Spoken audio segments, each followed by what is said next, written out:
firewalls, that are required, but not just for this. You have ERP systems. You have. I can show you right now. I have a system that I can track any vehicle of the county wherever it is right now, know who the driver is, and switch it off if there's a problem. And I see all of them. All of those are hosted within that environment. So this was not, the data center was not for, it's not an exclusive place for revenue system. A revenue system is just one of the things within an IT environment that can be hosted at a data center. Yeah, sure. I think that is clear, Governor. The question is, the auditor is saying there's still capacity for us to host that system there, in addition to all other systems. And maybe from their perspective, if we took away the hosting component, it would be cheaper and value for money. Is this tier 1 server room capable of that? That is all we need to do. To know. No, because it cost us 850 million, Governor. It was done by the same question, then you can answer. Yeah, sorry. On the G2G agreement, can Konza then allow you to host that server? And I would not even ask them for it. Yes. It's a bad idea. When they need to change a firewall or to buy new equipment, because this equipment moves every 2-3 years, that would be a cost on us. Right now, with this arrangement, that is a cost on them to continue upgrading and maintaining, that hosting environment. And so I would use my data center for other things that do not require as much cyber security, as much, sensitivity as revenue collection.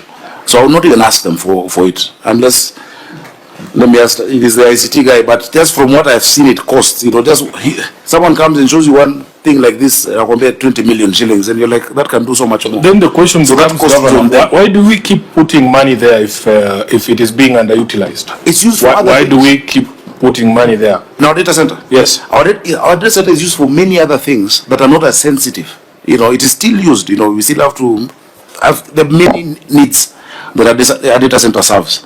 But the kind of cyber security and kind of, just as I've read out, level of maintenance and upgrades on this system. And remember I told you the cost of it being down just for 2 hours.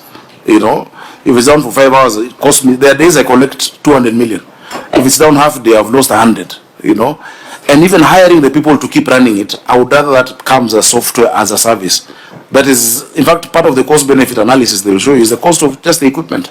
It is much more. It will take people years to recoup it. Auditor, the query was on underutilization. That explanation that the governor is giving, do you think then it doesn't matter because they are doing other things with the server center, that they don't need to host Nairobi Pay in this server?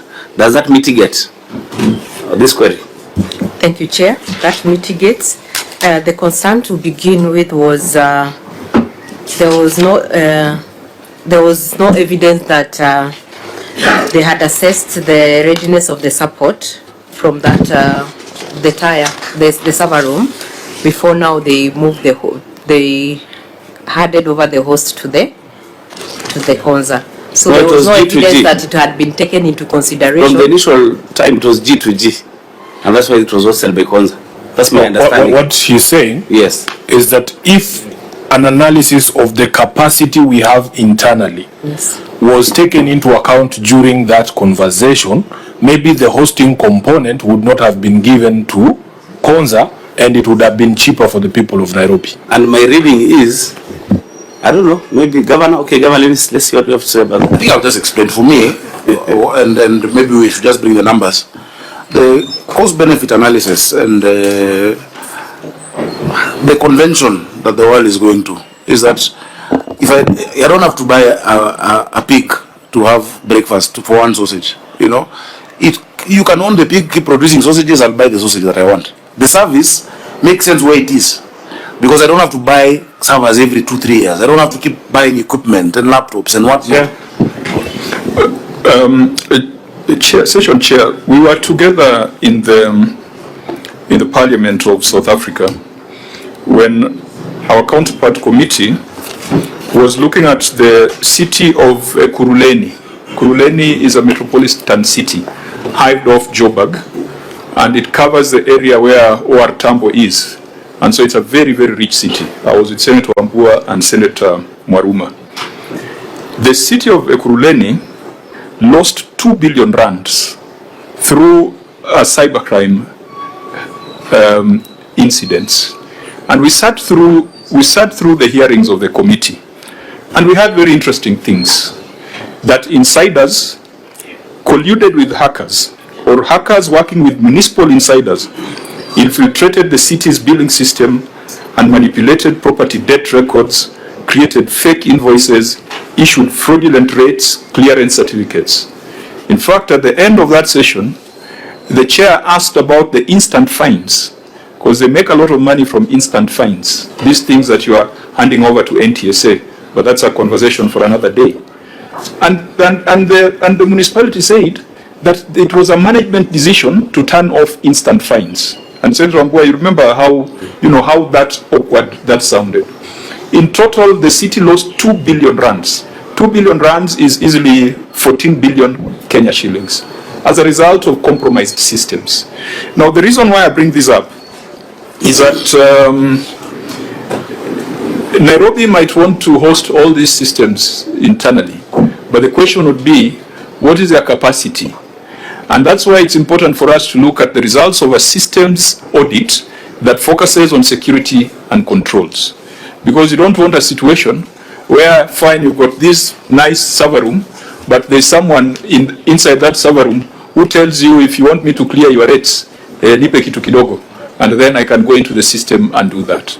So for me, the greater concern should be to assure the people of Nairobi that whether it's hosted on a cloud at Konza or hosted on premise in your data center, that there are appropriate security controls, there is proper integrity to avoid the repetition of what we saw in Joburg.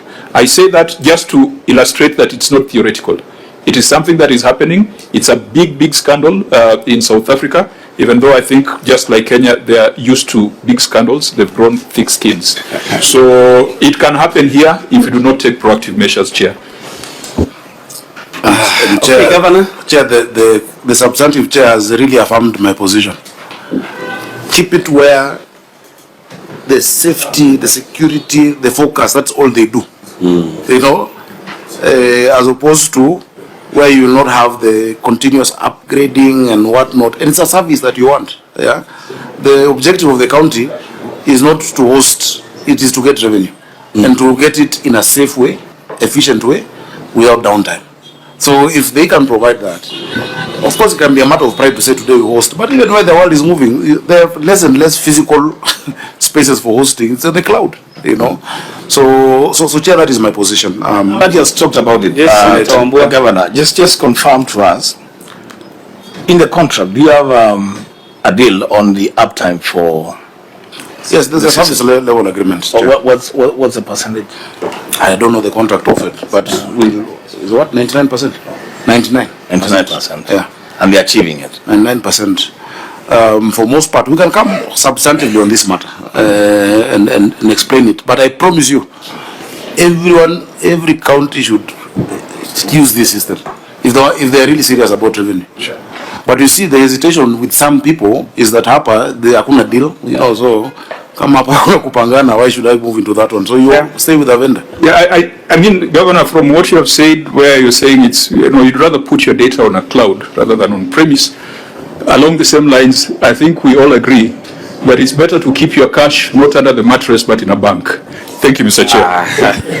You missed the substantive part. You just come. We even spoke about buckets. Members, I think, okay, Nairobi Senator. I'm waiting for you to call for AOB. Okay.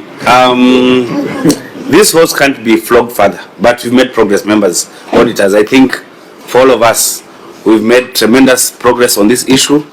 The more we look at it, the more we discuss it, I keep also understanding it more and more.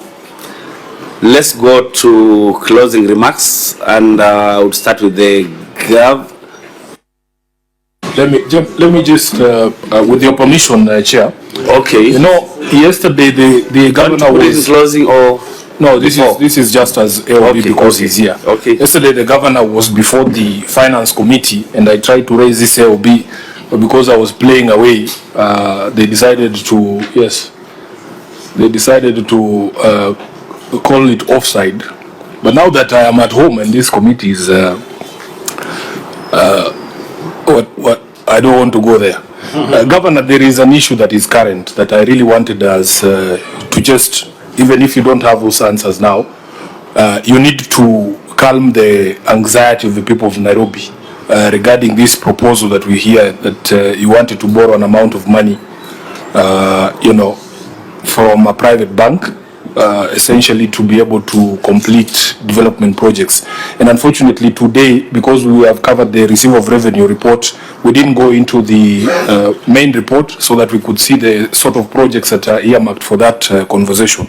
But just to calm the anxiety of the people, you need to explain just briefly the rationale for this decision, the legality of the decision, whether you have secured the necessary approvals from and guarantees from the national government, whether there have been engagements with the county assembly, for instance, on these issues, and just what assurance that once this thing goes through, here we talk about ring fencing of money for specific purposes.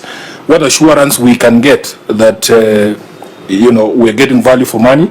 Number two, that the money will go to the projects that are earmarked. And number three, Governor, the general terms of that agreement, whether they are legal and whether the people of Nairobi can take comfort that the right thing is being done. Chair, that is the only issue I wanted to bring yesterday. I thought it would be ideal there. But if he can comment. If not, he can say. Are you able to comment on that? Ever ready. I'm always ready, Chair. Go ahead. Chair, allow me first to explain, as I have said when I started, the biggest challenge in this city has been that we have not set up the financing structures over capital as should be. And that's why you always operate on huge deficit. And I was explaining, when I say in 2022 I found pending bills of 109 billion or 119, those have been, 119 billion for a county that was collecting 8 is just astronomous.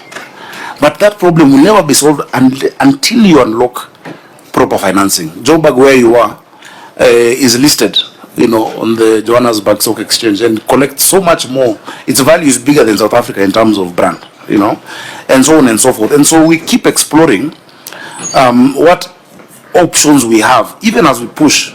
And I'm glad you're helping us as we push our own source capacity.